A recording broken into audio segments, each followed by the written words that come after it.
오늘 거룩한 주일 여러분 참 잘 오셨습니다. 우리 명절 잘 보내셨죠?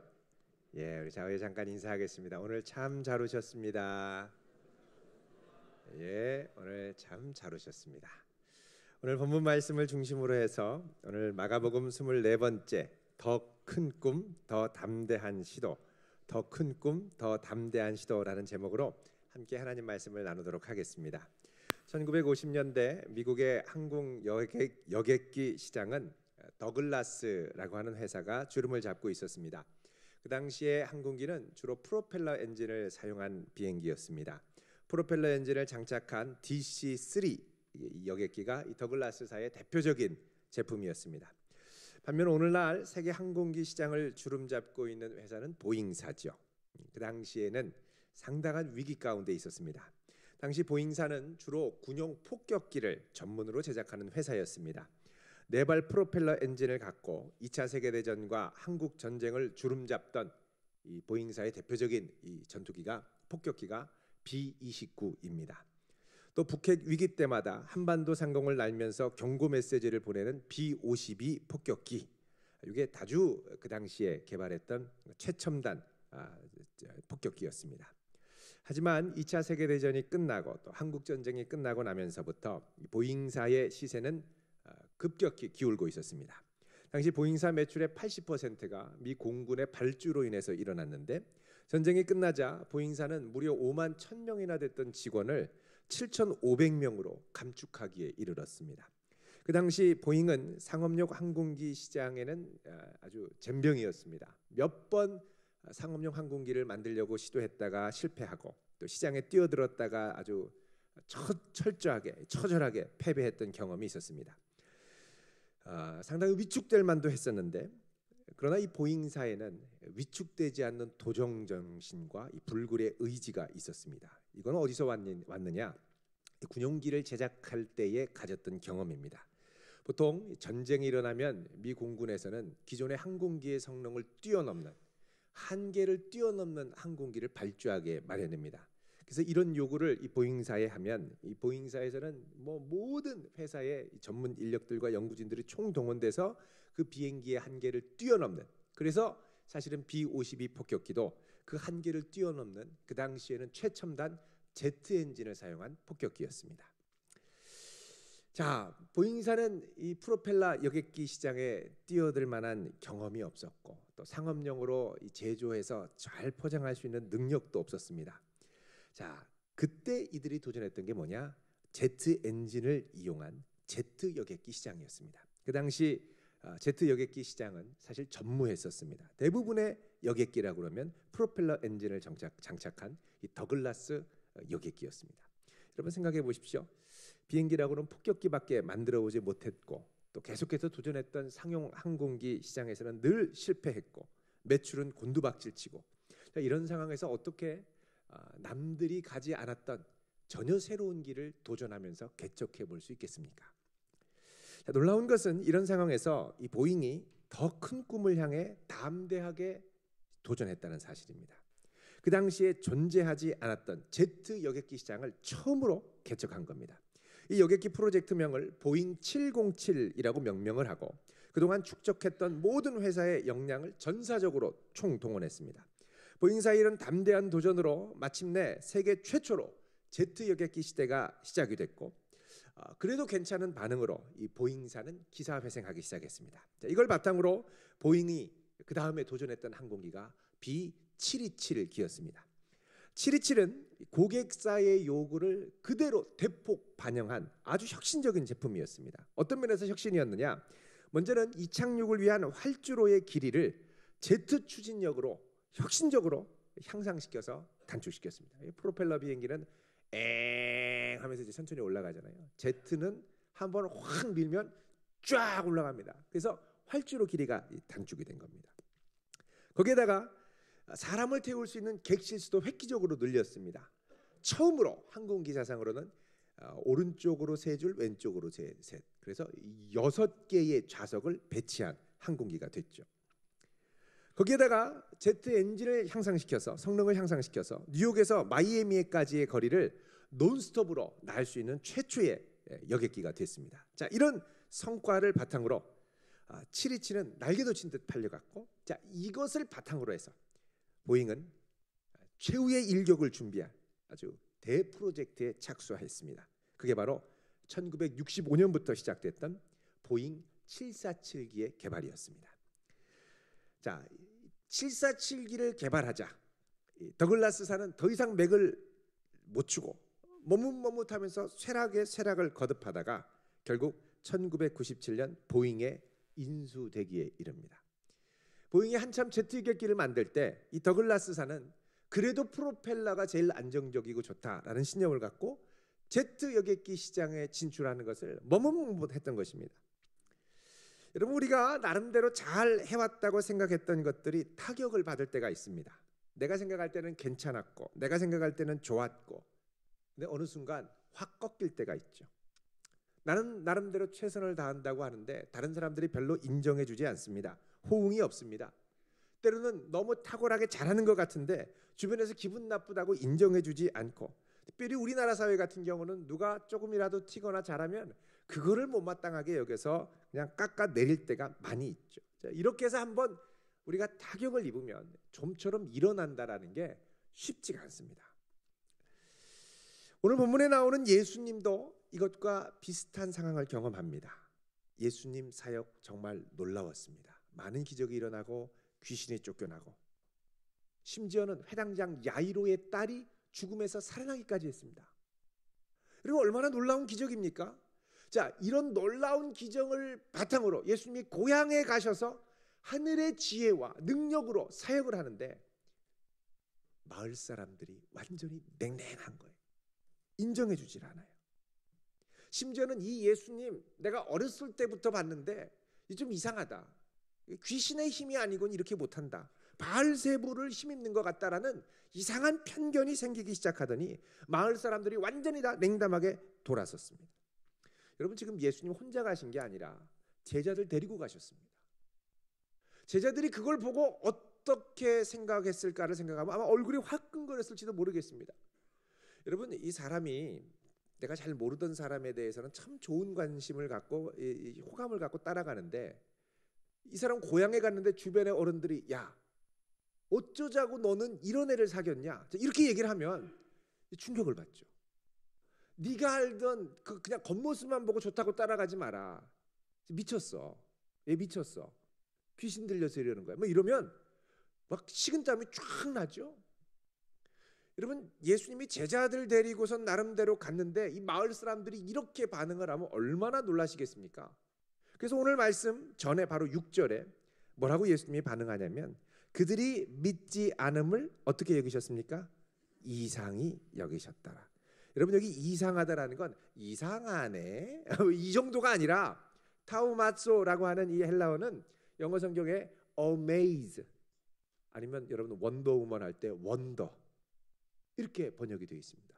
그러니까는 충격을 받을 정도로 깜짝 놀라신 거죠. 아니, 이런 능력, 이런 지혜 막 펼치고 있는데 어쩌면 이렇게 믿지 않을 수 있을까? 어쩌면 이렇게 냉담할 수 있을까? 어떻게 보면 확 꺾인 겁니다. 그래서 여러분, 예수님이 그 다음에 전면으로 나서지를 않으세요. 그러면 예수님이 아예 움츠러들어서 사역을 안 하신 거냐? 그게 아닙니다.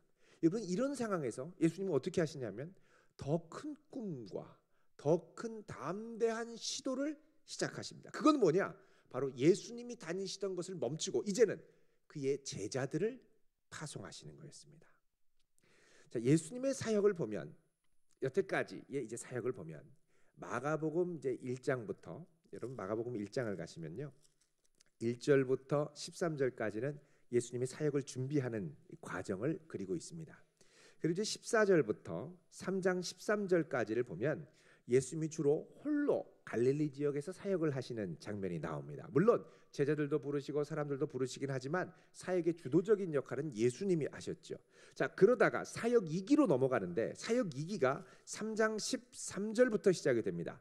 3장 13절에 예수님이 시작하셨던 갈릴리 사역 2기에는 이제 14절에 12 제자를 세우시고 이제 이 12 제자들과 함께 예수님이 하시는 사역을 보여주며 함께 사역을 하시는 겁니다. 자, 이렇게 사역을 하다가 마침내 사역의 클라이막스에 고향으로 데리고 왔는데 사람들이 냉담하니까 충격을 받으시죠. 그래서 예수님이 이제 어떻게 하느냐? 아이고, 이거 어떻게 하지? 이게 아니라 더 담대한 시도를 하는데, 그거는 예수님의 사역의 제3기 또 다른 시도를 하는데, 그건 뭐냐? 예수님 홀로 하시는 게 아니라 이제는 예수님을 따라다니며 보고 배웠던 예수님 닮은 제자들을 세우셔서 그들을 보내셔서 사역을 시작하시는 겁니다. 자, 예수님께서 제자들을 파송하고 보내시는데, 여러분, 이 예수님이 이렇게 충격을 받은 정도로 놀랄 만한 반대와 시기와 때로는 바리새인과 서기관들이 죽이려고 모함하는 이 음모에 휩싸이셨는데, 사실 예수님이 이 제자들을 파송할 때도 사실은 이런 더 큰 어려움과 위험에 노출시키는 것입니다. 다른 말로 하면 예수님이 지금 더 큰 시도를 하는 것 같지만 더 큰 시도와 함께 뭐가 같이 있느냐? 더 큰 위험, 리스크가 이 제자들에게 있다는 겁니다. 예수님은 하나님의 아들이기 때문에 깜짝 놀라실 수는 있겠지만 흔들리진 않겠죠. 그러나 제자들은 예수님을 이제 막 따라다니기 시작한 단계고, 이 제자들이 예수님이 보내신 대로 나가다가 비슷한 충격을 받으면 더 놀라서 나가 떨어질 수 있는 위험이 있다라는 것입니다. 그래서 오늘 본문에 이제 12제자들이 파송되는 장면을 보면 이게 그냥 파송되는 게 아니라 앞으로 이런 일이 벌어질 것을 암시하는 뉘앙스를 풍기고 있습니다. 그게 뭐냐면 오늘 본문에 등장하는 일종의 이 샌드위치 구조입니다. 여러분, 샌드위치라는 게 뭡니까? 빵과 빵 사이에 이 내용물이 들어있죠. 햄이 들어있죠.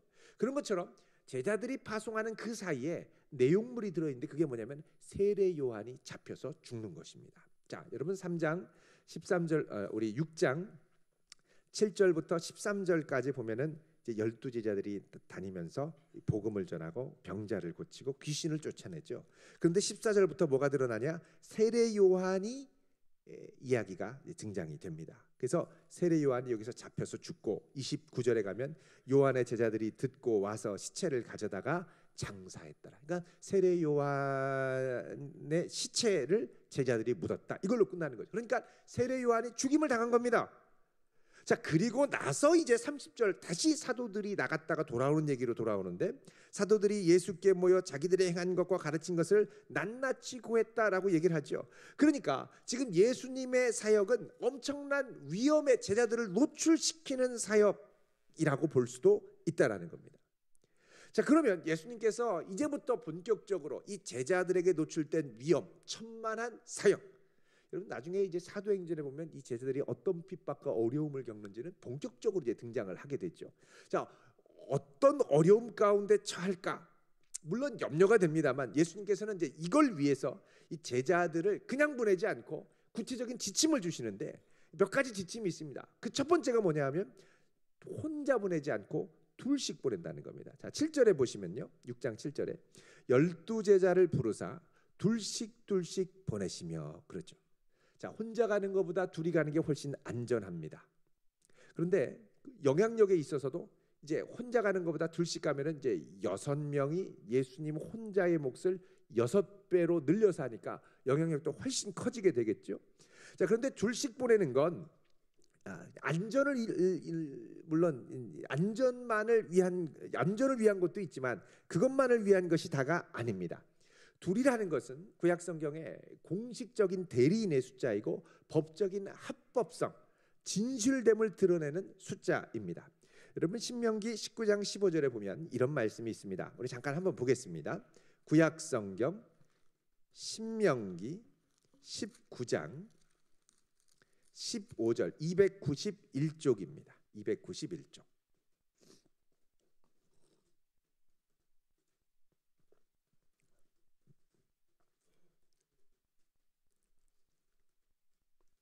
같이 읽겠습니다. 시작. 사람의 모든 악에 관하여 또한 모든 죄에 관하여는 한 증인으로만 정할 것이 아니요 두 증인의 입으로나 또는 세 증인의 입으로 그 사건을 확정할 것이며. 아멘.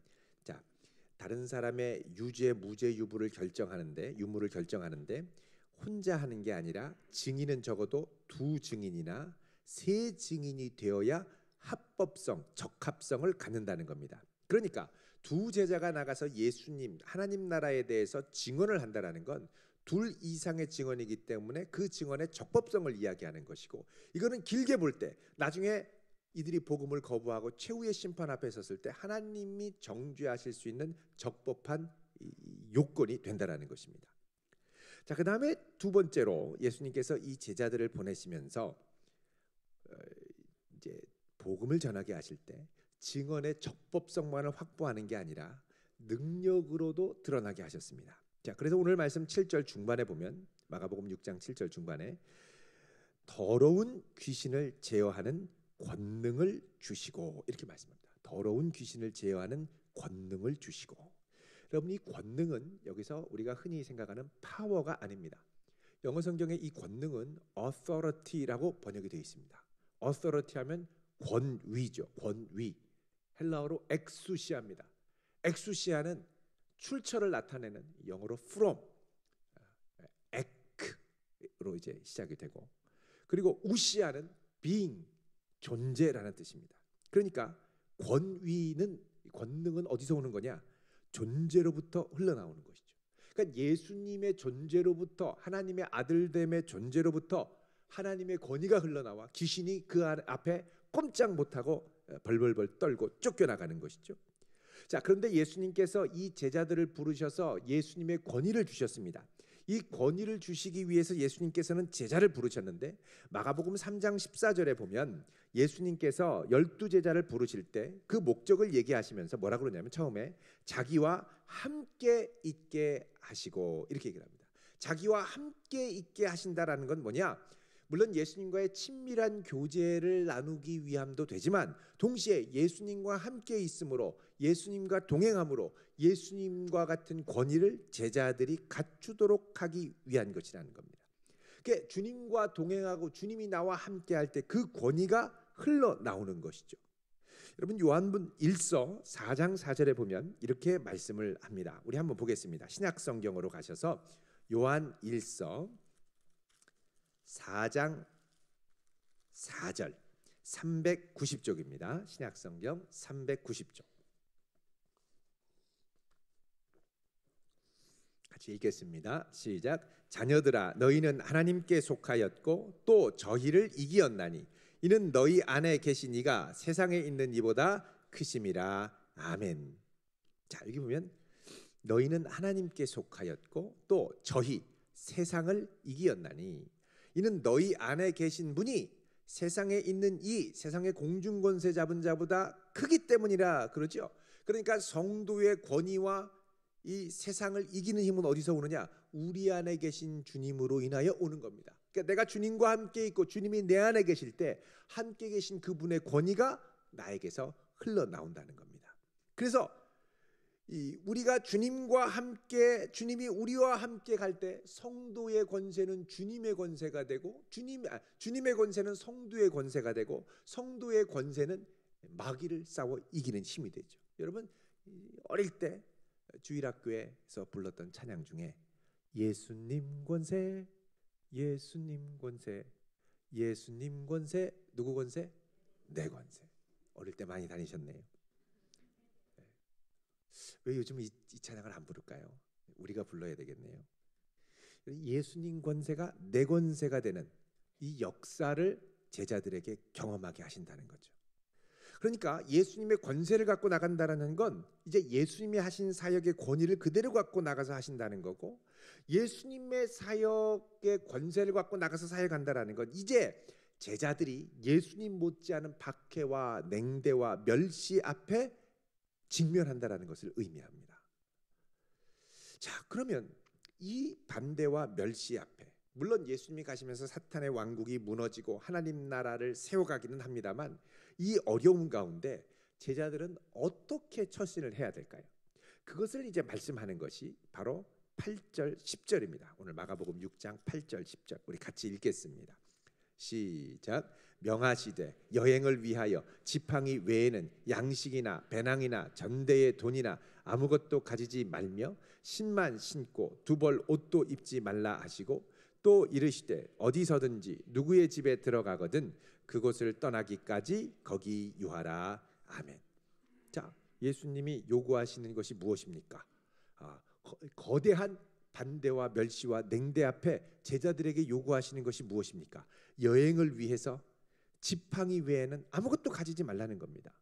양식, 배낭, 전대의 돈, 여벌의 신발, 두벌 옷조차도 챙기지 말고 단벌로 가라고 그러시죠. 여러분, 지팡이라는 건 이 험악한 지형을 걸을 때 허리가 안 좋거나 다리가 불편하면 아주 큰 힘이 되죠. 또 야생동물이 공격할 때 이게 보호를 할 수가 있습니다. 근데 요것 외에는 챙기지 말라 그러십니다. 양식. 여러분, 가다 보면 배고프면 어떻게 합니까? 그래도 뭐 좀 배에 들어가야 복음도 전하고 하지 않겠습니까? 그런데 아무것도 가지지 말라는 거예요. 그 다음에 가방에는 모든 것이 다 들어갈 수 있죠. 우리 여성분들의 가방에 나오는 걸 보면은 마술 상자 같아요. 모든 게 다 나옵니다. 특히 엄마의 가방 없는 게 없습니다. 여러분, 이 가방 제자들이 복음 전하러 갈 때 만일을 대비해서 여러 가지 넣을 수 있습니다. 비상약, 상비약, 비상식량, 에너지바, 비타민, 별의별 거 다 넣을 수는 있겠죠. 마스크, 미세먼지 또 있으면 어떡해요? 다 넣을 수 있겠죠. 근데 아무것도 가져가지 말라는 거예요. 전대의 돈, 아무것도 안 가져가면 그래도 현대인은 괜찮습니다. 왜? 삼성페이 긁으면 되거든요. 신용카드라도 가져가서. 그 당시 그런 거가 전대의 돈이었습니다. 전대는 허리띠인데 허리띠 안에 이렇게 돌돌 말아가지고 그 구리 동전 있잖아요. 조그마한 동전을 이렇게 쭉 껴서 넣습니다. 이렇게 나가서 여관에 들어서 이제 밥 먹으면 요 구리 동전 딱 빼가지고 한 입, 두 입씩 주고, 그리고서 이제 여행을 계속했었죠. 근데 주님은 이것도 일체 가져가지 말라는 거예요. 또 신도 가져가지 말라는 겁니다. 여러분, 오늘날 우리 신도 강하다고 아주 튼튼하게 잘 만듭니다만 옛날의 신이야 얼마나 강하게 튼튼하게 만들었겠습니까? 가죽으로 만들고 집으로 만들고 다니다 보면 비포장도로였으니까요. 금방 닳지요. 근데 이것도 가져가지 말라는 거예요. 여러분, 제가 전에 그 산티아고 그 길 있지 않습니까? 스페인에 산티아고면은 이제 세인트 야고보입니다. 야고보가 복음을 전하며 갔던 순례길, 거기를 제가 간 게 아니고 제 친구가 갔다가 다 다른 신발을 찍어서 보내준 적이 있습니다. 몇 켤레를. 저는 가고 싶지 않더라고요. 아이고, 신발이 많이 달았어요. 여러분, 그렇게 그 1000km 정도 된다고 하는데 그 길을 며칠에 걸쳐서 가는데 신발이 완전히 닳았더라고요. 근데 제자들이 그 험한 길을 다니면 신발이 닳고도 닳았죠. 여벌은 필수입니다. 근데 이것도 가져가지 말라는 거예요. 또 옷도 가져가지 말라 그럽니다. 여기 이제 옷도 여벌옷을 가져가지 말라 그러는데 이 옷이 헬라어로 키톤입니다. 키톤은 당시의 옷은 겉옷과 속옷이 있는데 속옷입니다. 여벌옷은 속옷을 2개 껴 입는 거죠. 이게 무슨 상황이냐면 그 당시에는 속옷과 겉옷이 있어서 나가서 이제 외박을 하거나 하면은 잘 때 다른 집에 가도 이불 필요 없이 그 외투를 갖고 들들들 말아가지고 펼쳐서 이불로 삼아서 자면 되는데, 이제 집이 없이 밖에 나가서 잘 때 춥거든요. 광야 같은 건조한 지역에. 그럴 때는 여벌옷이 있어서 하나 더 껴 입으면 그래도 뜨뜻합니다. 그래서 여벌옷을 복음 전하러 가는데 냉대와 멸시가 있으면 여차하면은 또 잠도 안 재워주고 하면 어떻게 합니까? 그러니 나가서 자야죠. 그럴 때를 대비해서 이제 2벌 옷을 가져간다는 거예요. 주님 그렇게 하지 말라는 거예요. 여기 이제 9절에 신만 신고 이렇게 돼 있습니다. 신만 신는다는 건 뭐냐면 신발을 동여매고 있으라는 얘기입니다. 신발을 동여매고 있어라. 여러분, 그 남성분들은 군대에 가면 5분 대기죠. 밤에 비상대기죠 하면 신발 신고 누워 잡니다. 군대에서. 그럼 삑 소리 나면 곧바로 일어나서 가죠. 신발 신은 채로. 어떤 성도님 중에는 새벽 기도 늦을까봐 양말 신고 주무시는 분을 제가 봤습니다. 아침에 일어나가지고 막 새벽 기도 가려는데 양말을 어디 있는지 못 찾고 막 뱅뱅뱅 돌더라는 거예요. 그래서 아예 시간을 절약하려고 양말을 신고 주무신대. 양말을 신고 면도도 하고 양말도 신고 주무신대. 야, 참 대단하다. 여러분, 이 제자들에게 그 신발을 동여매고 있어라라는 건 뭐냐면 여차하면 주님이 부르시는 복음의 필요에 따라 떠날 준비를 하라는 겁니다. 떠날 준비를 해라. 자, 여러분, 그러면서 예수님이 뭐라고 그러냐면 어디든지 누구의 집에 들어가거든 그곳을 떠나기까지 거기 유하라고 그러시죠. 자, 거기 갔는데 집이 잘못 걸렸네요. 너무 초라한 초가집에 왔어요. 밥도 막 꽁보리밥에 멸치 고추장 찍어서밖에 안 주네요. 근데 옆에 있는 분이 저희 집에 오시죠. 날마다 소고기 구워드릴게요. 3층 풀 빌라에 집 안에 엘리베이터도 있네요. 자쿠지도 있으니까 거기 밤에 좀 사우나도 하시고 실내 사우나 있으니까 거기서 좀 쉬시죠. 여러분, 그러면 거기 갔다가 갈등하실지 모르겠습니다. 내가 저 집으로 가야 되는데 그리고 막 주여 옮겨 주시옵소서 막. 근데 그러지 말라는 거예요. 그냥 가면 거기 있으라는 거예요. 주님의 섭리와 뜻이 있는 줄 알고 옮길 생각 말고 거기에 지그시 눌러 있으라는 거죠. 하나님의 뜻이 있을 때까지. 자, 여러분, 이런 표현을 보면 생각나는 부분이 있지 않습니까? 이 바로 이스라엘 백성들의 광야 생활입니다. 광야 생활을 하나님이 말씀하시면서 꼭 얘기하는 게 있는데 뭐냐면 신, 양식, 옷, 그리고 애굽을 사모하며 자꾸 거기가 좋았다고 돌아가겠다고 막 하는 그런 모습들 똑같습니다. 자, 여러분, 신명기 우리 한번 잠깐 보겠습니다. 8장 4절. 신명기 8장 4절 274쪽입니다. 구약성경.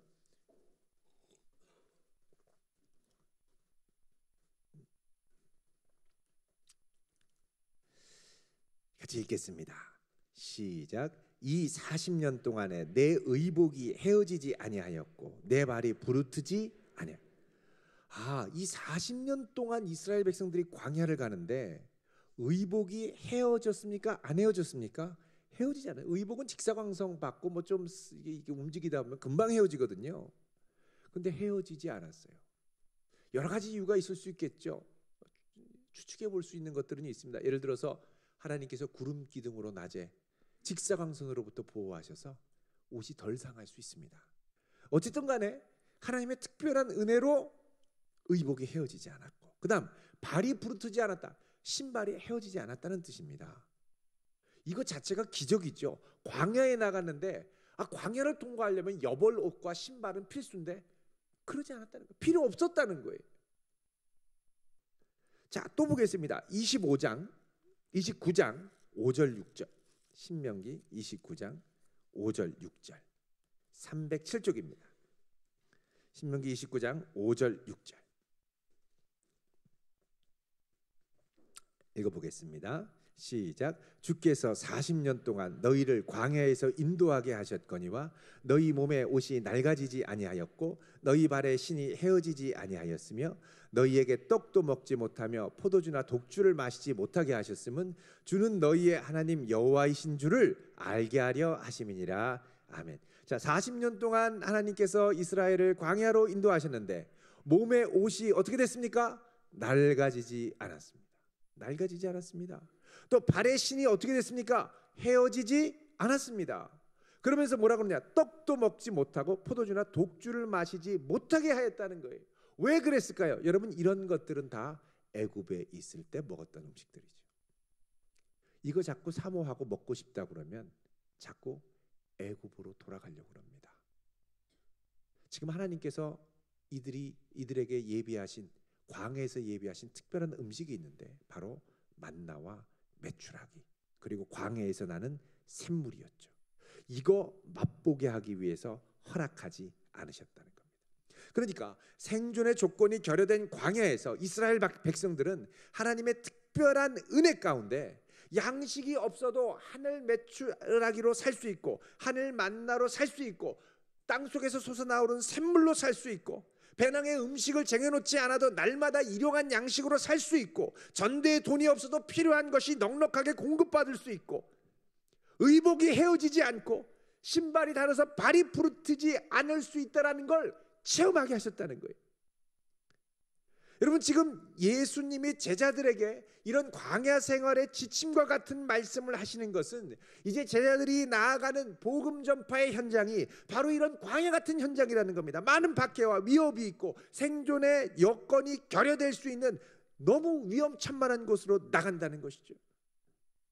근데 하나님 주님께서는 이 광야로 제자들을 기어 보내고야 마신다는 겁니다. 왜? 그 광야에 가야 하나님의 능력과 하나님의 영광을 제대로 맛볼 수 있기 때문에. 그걸로 가야 만나를 볼 수 있습니다. 거기로 가야 영광의 빛과 구름 기둥을 볼 수 있습니다. 그곳으로 가야 옷이 헤어지지 않는다는 걸 경험적으로 알 수 있어요. 신이 부르트지 않는다는 걸 경험적으로 알 수 있어요. 예전에는 염려투성이었습니다. 아이고 이거 어떻게 하지, 신발 떨어질 텐데, 아이고 이거 어떻게 하지, 옷 헤어질 텐데, 아이고 어떻게 하지, 먹을 게 없는데, 전대 돈이라도 몇 푼이라도 챙겨가야지. 별의별 생각을 다 하게 되죠. 그러니까 어떻게 해요? 머리만 돌아가는 거예요. 염려만 되는 거예요. 주님이 가라는 거예요. 가서 어디에 있든지 다른 데 비교하지 말고 있게 하신 그곳에, 그곳을 떠나기까지, 주님이 있으라고 하실 때까지 있으라는 거예요. 광야에 있다 보면 아우 애굽이 낫다, 돌아가겠다, 이런 생각 들을 수 있죠. 생각조차 하지 말고 복음의 현장에서 주님이 있게 하라고 하신, 있으라고 하신 그곳에 머물러 있으라는 겁니다. 여러분, 이 광야에서의 미션의 삶이 산상수훈에도 등장합니다. 바로 산상수훈 마태복음 6장에 나오는 예수님의 말씀입니다. 여러분, 마태복음 6장 25절 이하를 잠깐 보겠습니다. 마태복음 6장 25절 같이 읽어보겠습니다. 시작. 그러므로 내가 너희에게 이르노니 목숨을 위하여 무엇을 먹을까, 무엇을 마실까, 몸을 위하여 무엇을 입을까 염려하지 말라. 목숨이 음식보다 중하지 아니하며 몸이 의복보다 중하지 아니하냐. 예, 여기 보면은 목숨을 위하여 무엇을 먹을까, 무엇을 마실까, 무엇을 입을까, 온통 떨어질 거 걱정인데 주님의 손에 붙잡혀서 광야에 나아가면 큰일 날 것 같은데 광야에 나아가니까 떨어지지 않고 헤어지지 않는 놀라운 기적이 준비되어 있다는 거예요. 26절에 뭐라 그럽니까? 공중의 새를 봐라. 공중의 새. 심지도 않고 거두지도 않고 창고에 모아들이지도 않고 누가 관리하는 사람이 없는데 저렇게 펄펄하게 살아 움직이지 않느냐? 그거 하늘 아버지께서 하신다는 거예요. 하늘 아버지께서. 그러면서 27절에 우리의 염려를 말씀하시죠. 누가 염려함으로 그 길을 한 자라도 더 할 수 있느냐? 가야 될 텐데, 가야 될 텐데. 근데 그 길을 한 자라도 더 하는 분은 하나님의 주권입니다. 하나님이세요. 그러니까 31절에 그러므로 염려하여 이르기를 무엇을 먹을까, 무엇을 마실까, 무엇을 입을까 하지 말라는 것. 여러분, 이 상황이 평안한 상황이 아니라 제자들이 복음을 전파하는 핍박과 박해의 어려운 상황, 때로는 진짜 한치 앞을 내다볼 수 없는 상황, 모든 사람이 냉대하고 거절하는 상황, 이 가운데 내가 과연 생존할 수 있을까 하는 염려와 근심으로 가득한 세상입니다. 그런데 주님께서는 이 가운데서 뭐라 그러냐면 30절에 내일 아궁이에 던져지는 들풀조차도 하나님이 영화롭게 입히신다면 하물며 너희일까 보냐 그러시죠. 32절에 이것은 다 누가 구합니까? 이방. 하나님 모르는 사람들이 다 구하는 거예요. 만일을 대비해서 비상금을 챙겨라, 옷을 준비해라, 비상식량을 준비해라, 여러 가지 얘기를 많이 하죠. 그런데 32절에 너희 하늘 아버지께서는 뭐라 그래요? 이 모든 것이 너희에게 있어야 할 줄을 아시는데 아직 주지 않는 것은 무엇 때문에 그렇습니까? 광야를 지나며 하나님이 친히 주시는 것을 경험해 보라는 거죠. 가야 주십니다. 그래서 33절에 그런즉 너희는 먼저 그의 나라와 그의 의를 구하라. 그리하면 이 모든 것을 어떻게 해요? 너희에게 더하시리라. 아멘. 주님께서 이 마음으로 제자들을 광야로 복음 전파의 현장으로 보냈습니다. 자, 그러자 어떤 일이 일어납니까? 오늘 말씀 12절, 13절 마가복음 다시 가셨어요? 6장 12절 13절 읽겠습니다. 시작.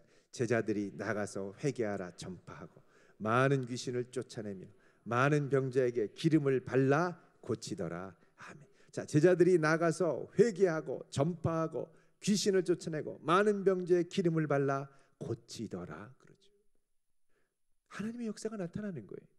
그런데 여러분 여기에 보면 우리가 염려했던 문제들은 언급하지 않습니다. 제자들이 가서 밥을 많이 얻어오니라, 옷도 많이 수고해오니라, 신발도 많이 얻어오니라, 전대의 돈이 가득하더라. 성경의 관심이 아닙니다. 이건 사명을 감당하다 보니 채워진 것들이에요. 성경에서 이건 당연한 걸로 생각한 거예요. 제자들이 쫄쫄 굶었으면 오자마자 예수님 쓰러져 죽는 줄 알았어요. 다음부터는 빵이라도 좀 챙겨서 갑시다. 분명히 얘기했을 겁니다. 근데 지금 뭐가 일어납니까? 하나님 나라의 역사가 임하는 거예요. 그거에 집중하는 거예요. 그러니까 제자들은 광야를 지나가면서 또 다른 작은 예수로 카피가 돼서 주님이 멈추신 그 지점에서부터 더 힘있게 넓게 복음 전파를 시작한 것이죠. 여러분, 우리의 삶이 꺾일 때 주님께서는 우리에게 광야로 오라고 초대하십니다. 동시에 이것은 복음 전파에 대한 확신과 자신감으로의 초대이기도 합니다. 하나님의 능력을 가장 강력하게 경험할 수 있는 현장, 바로 복음 전파의 현장, 주님을 자랑하는 현장. 많은 반대가 있고 냉대가 있지만 바로 그곳에서 하나님의 놀라운 기적과 공급을 경험하게 될 줄로 믿습니다. 자, 이 예수님이 십자가에 죽으시고 부활하고 승천하셨죠. 그리고 이 일을, 이 복음 전파의 일을, 하나님 나라를 세워가는 일을 우리에게 의탁하셨습니다. 우리가 주님을 의지해서 주님의 제자로 살아간다는 건 뭐냐? 이 주님의 부활 이후로 멈추어진 그 복음 전파의 지상 사역이 우리에게 위탁돼서 더 큰 하나님의 꿈, 더 담대한 하나님의 시도를 행하며 나아가라고 하는 주님의 초대입니다. 여러분, 광야로 들어가는 거 겁먹지 마시길 바랍니다. 거기서 하나님의 영광을 보게 될 줄로 믿습니다. 그리고 우리 주변에 이 광야를 지나며 복음이 필요한 이들에게 담대히 나아가 주님을 전하고 몸된 교회로 초대할 수 있기를 바랍니다. 주여, 이 봄에 한 영혼을 주 앞에 인도하게 하옵소서. 광야에서도 담대히 주를 보게 하시고 하늘 기적을 경험하게 하옵소서. 소망 중에 담대함으로 나아갈 수 있기를 주님의 이름으로 축원드립니다. 기도하겠습니다. 거룩하신 하나님, 저희들을